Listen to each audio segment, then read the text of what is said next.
Welcome to news అడ్డా. నేను శ్రీ సౌజన్య. ముందుగా headlines. Basara ఆలయంలో మనవడికి అక్షరాభ్యాసం చేయించిన సీఎం రేవంత్ రెడ్డి. గ్యాస్ కొరతపై చమత్కారంగా స్పందించిన సిపిఐ నారాయణ. సీఎం రేవంత్ రెడ్డిపై హరీష్ రావు తీవ్ర ఆగ్రహం. బాలభీముడు 4.5 కిలోల బరువుతో మగబిడ్డ జననం. అధికారం ఉంటే గొప్ప బాధ్యత మల్లు భట్టి. బంజారా నేతలతో కల్వకుంట్ల కవిత భేటీ. తన పార్టీకి అండగా ఉండాలని విన్నపం. హైదరాబాద్ పాత బస్తీలో బెంగాలీలు ఉండలేని పరిస్థితి ఏర్పడింది. బండి సంజయ్. ఏపీ తెలంగాణ రాష్ట్రాలకు భారీ వర్ష సూచన. ఇక వివరాల్లోకి వెళ్తే, తెలంగాణ ముఖ్యమంత్రి రేవంత్ రెడ్డి బాసర సరస్వతి అమ్మవారి క్షేత్రంలో తన మనవడు రియాన్స్ కు అక్షరాభ్యాసం చేయించారు. ముఖ్యమంత్రి ఈ రోజు బాసరలో పర్యటించి ఆలయ అభివృద్ధి పనుల కోసం భూమి పూజ చేశారు. కుటుంబంతో సహా ముఖ్యమంత్రి అమ్మవారిని దర్శించుకున్నారు. వేద పండితులు వారికి పూర్ణ కుంభంతో స్వాగతం పలికారు. అనంతరం సీఎం తన మనవడికి అక్షరాభ్యాసం చేయించారు. బాసర ఆలయ ప్రధాన అర్చకుడు సంజీవ్ మహారాజ్ రియాన్ష్కు పలక బలపంతో అక్షరాభ్యాసం చేయించారు. సీఎం రేవంత్ రెడ్డి దంపతులు, వారి కుమార్తె నైమిషారెడ్డి దంపతులతో పాటు మంత్రులు కొండా సురేఖ, జూపల్లి కృష్ణారావు, పీసీసీ అధ్యక్షుడు మహేష్ కుమార్ గౌడ్, జిల్లా కాంగ్రెస్ నాయకులు ఈ కార్యక్రమంలో పాల్గొన్నారు. కాగా తన మనవడికి తల్లిదండ్రులు రియాన్ష్ అని పేరు పెట్టగా తాను మాత్రం రుద్రదేవ్ అని పిలుచుకుంటానని ఒక సందర్భంలో ముఖ్యమంత్రి చెప్పారు.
దేశంలో నెలకొన్న వంట గ్యాస్ కొరత, పెరుగుతున్న ధరలపై సిపిఐ సీనియర్ నేత నారాయణ చమత్కారంగా స్పందించారు. తన ఇంట్లో గ్యాస్ అయిపోవడంతో కనీసం కాఫీ టీ కూడా దొరకని పరిస్థితి ఏర్పడిందని, కేవలం పండ్లు తింటూ కాలం వెళ్లదీయాల్సి వస్తోందని ఆయన ఆవేదన వ్యక్తం చేశారు. పరిస్థితి లంకలో బాపనయ్యేలా తయారైంది అంటూ వ్యాఖ్యానించిన నారాయణ, ఇది కేవలం తన సమస్య మాత్రమే కాదని దేశవ్యాప్తంగా సామాన్యులందరూ ఎదుర్కొంటున్న సమస్య అని పేర్కొన్నారు. ఇదే సమయంలో ప్రధాని మోదీపై ఆయన విమర్శలు గుప్పించారు. ఒకవైపు గ్యాస్ అందుబాటులో ఉందని మోదీ అబద్ధాలు చెప్తుంటే, క్షేత్రస్థాయిలో మాత్రం ప్రజలు ఖాళీ సిలిండర్లతో ఇబ్బంది పడుతున్నారని మండిపడ్డారు. అమెరికా అధ్యక్షుడు డొనాల్డ్ ట్రంప్ నిర్ణయాల వల్ల తలెత్తిన యుద్ధ వాతావరణం గ్యాస్ సంక్షోభానికి కారణమని విశ్లేషించారు. భారత విదేశాంగ శాఖ యుద్ధాన్ని ఆపాల్సింది పోయి బాధితులను బతిమాలడం విడ్డూరంగా ఉందని విమర్శించారు. అంగట్లో అన్నీ ఉన్నాయి కానీ అల్లుడి నోట్లో శని అన్న సామెతను గుర్తు చేస్తూ, ప్రభుత్వం గొప్పలు చెప్పుకుంటున్నా సామాన్యుల ఇళ్లలో పొయ్యి వెలగని పరిస్థితికి కేంద్ర వైఫల్యమే కారణమని నారాయణ ధ్వజమెత్తారు. ఆయిల్ సప్లై చేసేవాడు దెబ్బతింటుంటే ఆంధ్రపై అడుక్కుని యుద్ధం ఆపని చెప్తుంటే ఎట్లా ఇది అది ఇంత అన్యాయం పరిస్థితి భారతదేశం ఏర్పడిపోయి ట్రంప్ కంట్రోల్ చేయకపోతా ఉంది. చివరికి మోడీని పూర్తి అబద్దాలు చెప్పి ప్రచారం చేస్తున్నాడు. ఒక ఎన్నికలు వస్తాయి కాబట్టి అన్నీ ఉన్నాడు అన్నీ ఉన్నాయండి. అంగట్లో మాత్రం శని మాత్రం ఉంది, ఏ ఇంట్లో లేదు. ఇదే పరిస్థితి అందరికీ. తెలంగాణ ముఖ్యమంత్రి రేవంత్ రెడ్డిపై మాజీ మంత్రి BRS senior MLA Harish Rao తీవ్ర ఆగ్రహం వ్యక్తం చేశారు. హైదరాబాద్ శివార్లోని కోహెడ పండ్ల మార్కెట్ భూములపై ముఖ్యమంత్రి కన్నుపడిందని ఆరోపించారు. ఎక్కడైనా భూములు కనిపిస్తే చాలు వాటిని అమ్మివేయడమే పనిగా పెట్టుకున్నారని ఆగ్రహం వ్యక్తం చేశారు. రంగారెడ్డి జిల్లాలోని కోహెడ పండ్ల మార్కెట్ స్థలాన్ని సబితా ఇంద్రారెడ్డితో కలిసి హరీష్ రావు పరిశీలించారు. ఈ సందర్భంగా మీడియాతో మాట్లాడుతూ, ప్రభుత్వాలు రైతుల కోసం పనిచేయాలి తప్ప దళారుల కోసం కాదని అన్నారు. బీఆర్ఎస్ హయాంలో మార్కెట్ భూసేకరణలో భాగంగా 10 కోట్లు రైతులకు ఇప్పించామని, కోహెడలో ప్రపంచ అతిపెద్ద ఫ్రూట్ మార్కెట్ కట్టాలని భావించామని తెలిపారు. 1000 కోట్ల రూపాయలతో డిపిఆర్ తయారు చేశామని, 100 ఏళ్లను దృష్టిలో పెట్టుకుని మార్కెట్కు రూపకల్పన చేసినట్లు తెలిపారు. ఈరోజు ప్రధాన ప్రతిపక్ష పార్టీగా ఆ దళిత గిరిజన బలహీన వర్గాల గొంతుకగా మేము పనిచేసే ప్రయత్నం చేస్తా ఉంటే ఎందుకు అడ్డుకునే ప్రయత్నం చేస్తా ఉన్నారు? ఇవాళ మా మాజీ ఎమ్మెల్యే మహేశ్వర్ రెడ్డి గారిని అరెస్ట్ చేసి పొద్దున్నే మన్నెగూడ పోలీస్ స్టేషన్ తీసుకుపోయింది, అక్కడి నుంచి ధరూర్ పోలీస్ స్టేషన్ తీసుకుపోయిండ్రు, అక్కడి నుంచి ఇప్పుడు బంటారం పోలీస్ స్టేషన్ తీసుకుపోతుండ్రు. అంటే గంటకో పోలీస్ స్టేషన్ తిప్పుతారా? ఎందుకు అంత భయభ్రాంతులు గురి చేస్తా ఉన్నారు? మేము పరిగి దగ్గర ఇవాళ కల్లాపూర్ దగ్గర ధర్నా కార్యక్రమాన్ని పెట్టుకున్నాం. మేము రాస్తారోకో పెట్టలే, ఎక్కడ ఎవరిని ఇబ్బంది పెట్టే ఆలోచన లేదు. ఆ రైతుల బాధ వినడానికి, రైతుల గోస వినడానికి కల్లాపూర్ దగ్గర మేము ఒక ధర్నా కార్యక్రమం, ఒక మీటింగ్ పెట్టుకోవడం జరిగింది. ఇవాళ ఉదయాన్నే పోలీసులు అక్కడికి వెళ్లి కల్లాపూర్లో వేసిన టెంట్నంతా కూడా చింపేయడం, టెంట్ను పడగొట్టేయడం, అక్కడ ఉండేటువంటి మహిళలను, ఆర్గనైజర్స్ అందరినీ కూడా అరెస్ట్ చేసి పోలీస్ స్టేషన్లకు తరలిస్తా ఉన్నారు. బాధితులు అక్కడికి వస్తే మీరందరు ఇక్కడి నుంచి వెళ్లిపోండి, మిమ్మల్ని అరెస్ట్ చేస్తాం, మీ మీద కేసులు పెడతామని చెప్పి ఆ భూ బాధితులను భయభ్రాంతులకు గురి చేసే ప్రయత్నం చేస్తా ఉన్నారు. అంటే ఇదేనా ప్రజాపాలన? అంటే ప్రజలకు మాట్లాడే హక్కు లేదు, ప్రజలకు స్వేచ్ఛ లేదు, ప్రజలకు కనీసం తమ నిరసన చెప్పే హక్కు లేకుండా ఇవాళ ముందస్తు అరెస్టు చేయడం ఏంటి? మా నాయకులందరినీ పరిగిలో అరెస్ట్ చేశారు, టెంటును కూల్చేశారు, పోలీస్ స్టేషన్లు ఒక తర్వాత ఒకటి తిప్పుతా ఉన్నటువంటి పరిస్థితి ఉంది. ఇవాళ రేవంత్ రెడ్డి పరిస్థితి ఎట్లా ఉందంటే పిచ్చోడు చేతిలో రాయిలాగా అయిపోయింది తెలంగాణ రాష్ట్రం. ఇవాళ తెలంగాణ రాష్ట్రంలో ఈ రేవంత్ రెడ్డి ఎప్పుడు ఏం చేస్తాడో అర్థం కాదు. పొద్దున నిద్రలో కలలో ఏదొస్తే ఉదయాన్నే అది చేసే కార్యక్రమం కనబడతా ఉంది. హైడ్రా పేరిట పేదల గుడిసెలు కూల్చే ప్రయత్నం చేసినాడు. ఒకసారి ఇప్పుడు మూసీ పేరిట అపార్ట్మెంట్లు కూల్చే ప్రయత్నం చేస్తా ఉన్నాడు. యూనివర్సిటీ భూములు లాక్కుంటా అని చెప్పి అటు ఉర్దూ యూనివర్సిటీ మీద, ఇటు సెంట్రల్ యూనివర్సిటీ మీద, అటు అగ్రికల్చర్ యూనివర్సిటీ మీద పడి యూనివర్సిటీ భూములు లాక్కునే ప్రయత్నం చేస్తుంటాడు. నిన్న చూశాం వ్యవసాయ market committee, fruit market land కూడా ఇలా దాన్ని కూడా తన అనుయాయులకు, పారిశ్రామికవేత్తల పేరిట కట్టబెట్టే ప్రయత్నం చేస్తా ఉన్నాడు. ఇవాళ లగచర్ల చూశాం, లగచర్ల లాంటిదే మరొక భూసేకరణ ఇలా పరిగిలో చేస్తా ఉన్నారు. ఏంది మీరు ఆ పచ్చటి భూముల మీద ఎందుకు పడ్డారు? దళిత గిరిజన బలహీన వర్గాల భూములు ఎందుకు లాక్కుంటున్నారు? ఇవాళ ఇది భూసేకరణ కాదు, ఇది దళిత బలహీన వర్గాల ప్రజల మీద దండయాత్ర చేస్తున్నది రేవంత్ రెడ్డి ప్రభుత్వం. మీరు ఏం చెప్పారు ఆ రోజు? కాంగ్రెస్ అధికారంలోకి వస్తే ఎస్సీ ఎస్టీలకు అసైన్డ్ భూములకు పట్టాలు ఇస్తాము అని చెప్పారు. పట్టాలు ఇవ్వడం మాట దేవుడెరుగు గాని ఉన్న భూములు లాక్కుంటున్నారు. పట్టాలు ఇవ్వలే, కానీ దళిత గిరిజనుల భూములే లక్ష్యంగా పెట్టుకుని టార్గెట్ గా ఎక్కడ ఎస్సీ ఎస్టీ బీసీల అసైన్డ్ భూములుంటే అక్కడ ఇండస్ట్రియల్ నోటిఫికేషన్ ఇస్తా ఉన్నారు. రేవంత్ రెడ్డి వచ్చిన ఈ 2 సంవత్సరాల్లో ఇప్పటికే 10,000 ఎకరాలు ఇండస్ట్రీల పేరిట భూములు లాక్కున్నారు. ఇంకో 40,000 ఎకరాలు లాక్కోవడానికి ప్రణాళికలు సిద్దం చేసినారు. రంగారెడ్డి, మేడ్చల్, సంగారెడ్డి, వికారాబాద్, భువనగిరి, ఈ చుట్టుపక్కల హైదరాబాద్ చుట్టూ ఎక్కడ ఎస్సీ ఎస్టీ బీసీల అసైన్డ్ భూములుంటే అక్కడ ఇండస్ట్రియల్ పార్కులని చెప్పి నోటిఫికేషన్లు ఇచ్చుడు, భయభ్రాంతులకు గురి చేసుడు, ఇవాళ ఆ భూములు లాక్కునే ప్రయత్నం చేస్తున్నారు. మీ మేనిఫెస్టోలో చెప్పింది ఏంది? వాళ్ళకు పట్టాలు ఇస్తాం, వాళ్లకు అమ్ముకునే హక్కులు కల్పిస్తాం, ఒకవేళ ఎక్వైర్ చేస్తే పట్టా భూమితో సమానమైన ధర చెల్లిస్తామన్నారు. ఇస్తున్నారా ఎక్కడన్నా? ₹1,00,00,000 ఎకరం ఉన్న భూమికి అసైన్డ్ భూమి అని 10 లక్షలు 20 లక్షలు ఇచ్చి లాక్కునే ప్రయత్నం చేస్తున్నారు. ఎందుకు ఈ దళితుల మీద, గిరిజనుల మీద, బలహీన వర్గాల భూముల మీద దండయాత్ర చేస్తున్నారు అని మేము అడగడానికి వెళ్తా ఉన్నాం. మమ్మల్ని ఎందుకు ఆపే ప్రయత్నం చేస్తున్నారు? అది ముఖ్యమంత్రి గారి జిల్లా, వికారాబాద్ జిల్లా ముఖ్యమంత్రి, స్పీకర్ గారు ఉంటే మీరు రక్షకులుగా ఉంటారా, భక్షకులుగా మారతారా? అన్ని ఉన్నా అల్లు నోట్లో శని అన్నట్టు ముఖ్యమంత్రి గారున్నా, స్పీకర్ ఉన్నా అక్కడే దళితుల భూములు, బీసీల భూములు, గిరిజనుల భూములు లాక్కునే ప్రయత్నం చేస్తున్నారు. అక్కడే లగచర్ల ఇన్సిడెంట్ చూశాం. ఇప్పుడు మళ్లీ పరిగిలో మరొక దమనకాండ ఇవాళ జరుగుతా ఉంది. పాపం మహిళలు, రైతులు గత నెల రోజుల నుంచి పోరాటం చేస్తున్నారు. మా భూములు ఇవ్వము అంటున్నారు. ఆ భూములను తాతలు తండ్రుల నుంచి సాగు చేసుకుని ఆ భూమి మాకు జీవనాధారం, ఆ భూమితో మాకు పేగుబంధం ఉన్నది, మా భూమి మాకు కావాలి అంటే ఎందుకు నీ అనుయాయులకో నీ కుటుంబ సభ్యులకో ఆ భూములు కట్టబెట్టడానికి గా భూములే దొరికినాయా నీకు? ఆ పేదలేంటే ఎందుకు పడతా ఉన్నావని నేను అడుగుతా ఉన్నా. ఇవాళ మీరు చేస్తున్నటువంటిది కేవలం ఆ ఎస్సీ ఎస్టీల నోట్లో మట్టిగొట్టే ప్రయత్నం చేస్తున్నారు. మీరు మా నాయకులను ముందస్తు అరెస్టు చేసినా, మమ్మల్ని అడ్డుకునే ప్రయత్నం చేసినా మా పోరాటం ఆగదు. మేము తప్పకుండా వెళ్తాం, అక్కడికి వెళ్లి తీర్థం, ఆ రైతులకు గొంతుకగా మారుతాం. మీరిచ్చిన హామీ అమలు చేయండి, మేమేం అడుగుతలేం. మీరే చెప్పిండ్రు ఎస్సీ ఎస్టీలకు పట్టాలు ఇస్తామని, ఇస్తారా ఇయ్యరా? ఎస్సీ ఎస్టీలకు పట్టా భూములతో సమానమైన నష్టపరిహారం ఇస్తామన్నారు. ఇచ్చిన మాట నిలబెట్టుకుంటారా నిలబెట్టుకోరా? అంటే అధికారంలో వచ్చేదాకా ఒక మాట, అధికారంలో వచ్చిన తర్వాత ఇంకో మాటనా? ఓడ దాటేదాకా ఓడమల్లప్ప, ఓడ దాటినాక బోడమల్లప్ప కథనా ఈ కాంగ్రెస్ కథ? అందువల్ల ఇలా రేవంత్ రెడ్డి ఎట్లయిపోయిందంటే సూర్యుడి చుట్టూ భూమి తిరుగుతుంది అన్నట్టు రేవంత్ రెడ్డి ఆలోచనలన్నీ భూమి చుట్టే తిరుగుతున్నాయి. యూనివర్సిటీ భూములు వదలవు, హిల్ టీపీ పేరిట ఇండస్ట్రీ భూములను వదలవు, నాదర్గుల్ భూముల కథ చూశాం, కోహెడ మార్కెట్ యార్డ్ భూముల కథ చూశాం, లగచెర్ల భూముల కథ చూశాం, యూనివర్సిటీ సెంట్రల్ యూనివర్సిటీ భూముల కథ చూశాం. ఇవాళ చూస్తే పరిగిలో మళ్ళా భూములు లాక్కోవడం. భూములు తప్ప నీకు ఇంకోటి పట్టదా? నువ్వు పాలన చేయవయా అంటే భూములు లాక్కోవడం ఏంది? ముఖ్యమంత్రి ఇందిరమ్మ రాజ్యం అంటూ నాటి ఇందిరమ్మ భూములు ఇచ్చింది, నేటి ఇందిరమ్మ పాలనలో భూములు లాక్కుంటున్నారు. ఎస్సీ ఎస్టీలు మైనార్టీలు బీసీల భూములు లాక్కోవడానికే నీకు అధికారం ఇచ్చిందా? నువ్వు ఎందుకు ఎక్కడ అసైన్డ్ భూమి ఉంటే అక్కడ గద్దల్లాగా ఎందుకు బారుతున్నారు?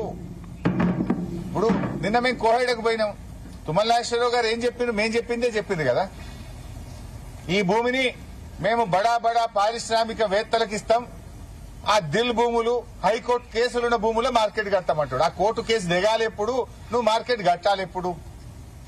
మేము చెప్పిన దాన్నే ఇలా తుమ్మల నాగేశ్వరరావు గారు కూడా నిజమని ఒప్పుకున్నారు. ఆయన ధన్యవాదాలు కూడా చెప్తున్నా నేను. మేము అదే కదా అన్నది. ఆ పారిశ్రామిక ఇప్పుడు ఏమన్నాడు, ఈ మార్కెట్ వేరు ఆ మార్కెట్ వేరు. ఏదైతే మార్కెటింగ్ శాఖ 10 కోట్ల రూపాయలు వెచ్చించి కోహెడలో 200 ఎకరాల భూసేకరణ చేసి అక్కడ ఫౌండేషన్ స్టోన్ కూడా మా నిరంజన్ రెడ్డి గారు మంత్రి గారు వేశారు. ఆనాటి కేసీఆర్ గారి ఆలోచనలతో ఫౌండేషన్. తెలంగాణలోని భద్రాద్రి కొత్తగూడెం జిల్లా అశ్వారావుపేటలో ఉన్న ప్రభుత్వ ఏరియా ఆసుపత్రిలో ఒక అరుదైన ఘటన చోటు చేసుకుంది. అచ్యుతాపురం గ్రామానికి చెందిన మంగర మమత అనే గిరిజన మహిళ ఏకంగా 4.5 కిలోల బరువున్న మగబిడ్డకు జన్మనిచ్చింది. గైనకాలజిస్ట్ మౌనిక పర్యవేక్షణలో వైద్యులు సాధారణ ప్రసవం చేశారు. సాధారణంగా ప్రసవం సమయంలో శిశువులు 2 నుంచి 3.5 కిలోల మధ్య బరువు ఉంటారని, అయితే ఈ బాబు 4.5 కిలోల బరువు ఉండడం విశేషమని డాక్టర్లు తెలిపారు. ఇంతటి భారీ బరువు ఉన్నప్పటికీ ఎటువంటి ఇబ్బందులు లేకుండా సాధారణ ప్రసవం జరగడం గమనార్హం. ప్రస్తుతం తల్లి బిడ్డ ఇద్దరు క్షేమంగా ఉన్నారని వైద్యులు వెల్లడించారు. బిడ్డ 4.5 కిలోల బరువుతో పుట్టడం స్థానికంగా చర్చనీయాంశమైంది.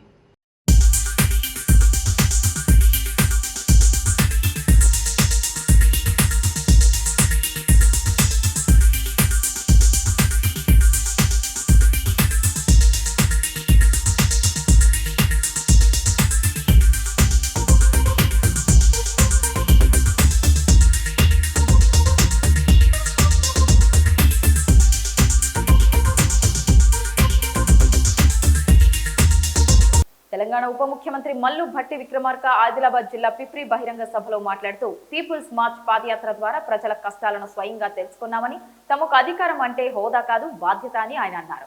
కేవలం 9 రోజుల్లోనే 9,000 కోట్ల రూపాయలను రైతు భరోసా కింద రైతుల ఖాతాల్లో జమ చేశామని వివరించారు.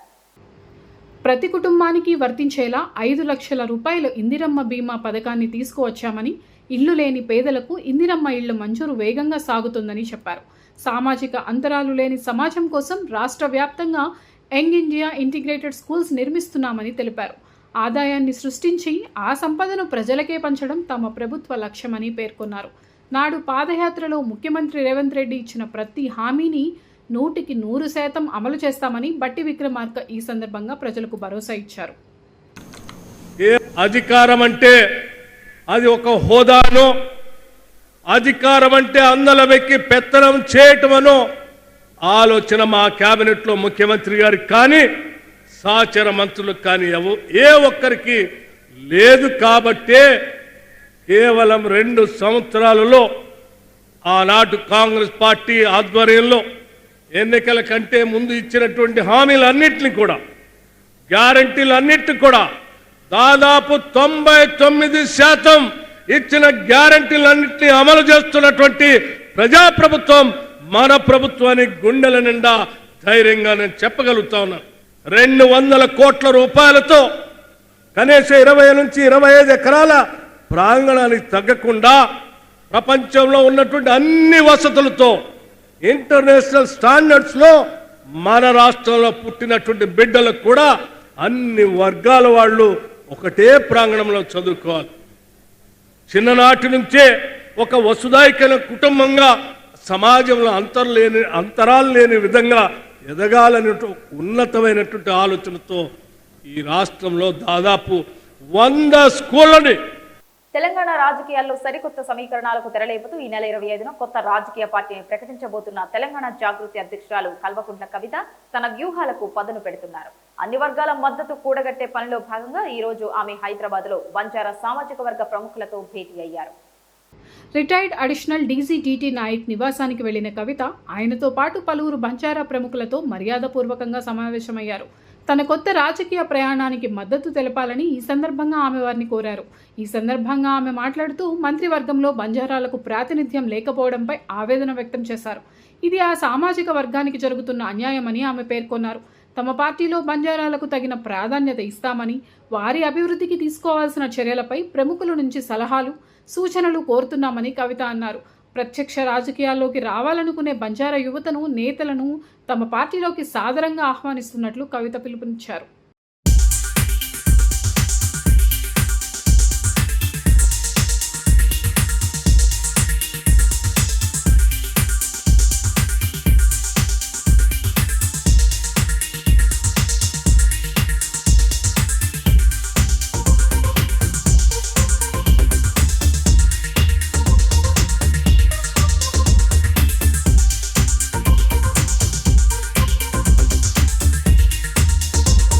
హైదరాబాద్ పాత బస్తీలో శాంతి భద్రతలు క్షీణించాయని, అక్కడ బెంగాలీ కుటుంబాలు నివసించలేని పరిస్థితులు ఏర్పడ్డాయని కేంద్ర హోంశాఖ సహాయ మంత్రి బండి సంజయ్ కుమార్ ఆవేదన వ్యక్తం చేశారు. పాత బస్తీకి ఒక రూల్, ఇతర ప్రాంతాలకు మరో రూల్ అమలు చేస్తున్నారా అని ముఖ్యమంత్రి రేవంత్ రెడ్డిని ఆయన సూటిగా ప్రశ్నించారు. పాత బస్తీలోని బెంగాలీ కుటుంబాలతో బండి సంజయ్ సమావేశమయ్యారు. ఈ సందర్భంగా ఆయన మాట్లాడుతూ పాత బస్తీలో అక్రమ కట్టడాలను కూల్చివేసేందుకు వెళ్లిన జీహెచ్ఎంసీ అధికారులపై ఎంఐఎం నేతలు దాడి చేసినా ప్రభుత్వం చర్యలు తీసుకోలేదని విమర్శించారు. అదే ఇతర ప్రాంతాల్లో బీజేపీ కార్యకర్తలు ఆందోళన చేస్తే లాఠీ చార్జీలు, కేసులు పెడుతున్నారని ఆయన గుర్తు చేశారు. ముఖ్యమంత్రి గారు పాత బస్తీనేమైనా మజ్లిస్కు రాసిచ్చారా? ఎంఐఎం నేతలు దాడులు, దౌర్జన్యాలు చేసుకోవడానికి పర్మిషన్ ఇచ్చారా అని బండి సంజయ్ నిలదీశారు. ఎంఐఎం గూండాల కారణంగా బెంగాలీలు ఇబ్బందులు పడుతున్నారని, వేల సంఖ్యలో బంగ్లాదేశీలు, రోహింగ్యాలు నగరంలోకి అక్రమంగా చొరబడి ఓటర్ కార్డులు కూడా పొందారని ఆరోపించారు. అధికారులపై దాడులు చేసేవారిపై చర్యలు తీసుకోకపోతే పాత బస్తీలో పరిస్థితులు చేయి దాటిపోతాయని హెచ్చరించారు. ఈ సందర్భంగా పశ్చిమ బెంగాల్ అసెంబ్లీ ఎన్నికల్లో బీజేపీకి మద్దతు ఇవ్వాలని అక్కడి బెంగాలీ సమాజాన్ని ఆయన కోరారు. రాష్ట్ర ముఖ్యమంత్రి దాసోహం అయిపోయింది. ముఖ్యమంత్రి కావాల్సింది ముఖ్యమంత్రి పీఠం. మీ వాళ్ళు వచ్చి కూలగొడితే మేము బాధ్యత కట్టిస్తున్నామని చెప్పి సవాల్ చేస్తే ఇలా రాష్ట్ర ముఖ్యమంత్రి చేతులు ముసుకొని కూర్చోండి. పోలీసులను కొడితే నువ్వు ఒప్పుకుంటావా? పోలీసులను కొట్టినా కూడా మేము ఏం చేయ, ఎంఏలకు దారాదత్తం చేస్తా అని చెప్పు. చాలా ఓటు సీట్లో మా దమ్మ బస్తీకి ఒక రూలు, వేరే బస్తీలకు ఒక రూలు. పాత బస్తీకి ముఖ్యమంత్రి స్వయం ప్రతిపత్తి కల్పించింది కావచ్చు. మీరు పాత బస్తీలో ఏమన్నా వేసుకోండి, రోడ్లు కబ్జా అయ్యండి, ప్రభుత్వ స్థలాలు కబ్జా అయ్యండి, హిందువుల ఆస్తులు దోసుకోండి, హిందూ అమ్మాయిని లోపరుచుకోండి, డ్రగ్స్ సప్లై చేసుకోండి, దొంగదందా లంగదందా ఏంటి అని చెప్పి వాళ్ళకు అప్పయిపోయినావా? కాబట్టి ఈ విషయంలో రాష్ట్ర ముఖ్యమంత్రి స్పందించాల్సిందిగా నేను డిమాండ్ చేస్తాను. తెలుగు రాష్ట్రాల్లో పలు ప్రాంతాల్లో రానున్న 3 రోజుల పాటు భారీ వర్షాలు కురవబోతున్నట్టు వాతావరణ శాఖ తెలిపింది. ఓవైపు మండుతున్న ఎండలు, మరోవైపు వర్షాలతో తెలుగు రాష్ట్రాల్లో విచిత్రమైన పరిస్థితి నెలకొనుంది.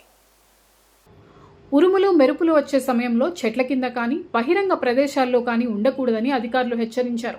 వాతావరణ పరిస్థితులను గమనించి అత్యవసరమైతే తప్ప బయటకు వెళ్లవద్దని సూచించారు. కోతకు వచ్చిన పంటలు, ఆరబోసిన ధాన్యం తడవకుండా రైతులు ముందస్తు జాగ్రత్తలు తీసుకోవాలని హెచ్చరించారు.